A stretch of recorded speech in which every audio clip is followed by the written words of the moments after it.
Доброго времени суток. Очередной нож Баддаи готов. Большой, якутский. Тоже вот так вот сам не выпрыгивает. Поднимается одной рукой, от пальчика опираетесь.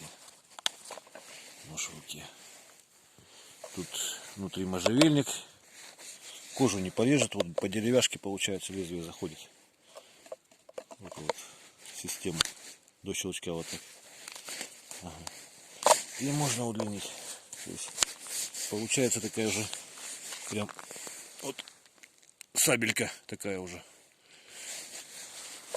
Правится по плоскости со стороны дола, со стороны линзы об кожу. Просто подводите как бы.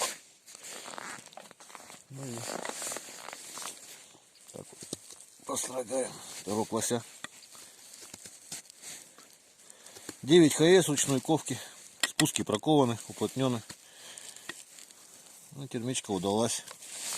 Вот лося так строгает. Это не каждый нож такое сможет сделать. И после этого прям вот своим весом от начала до конца режет газетку спокойно. Вот. В общем, всего доброго. До свидания.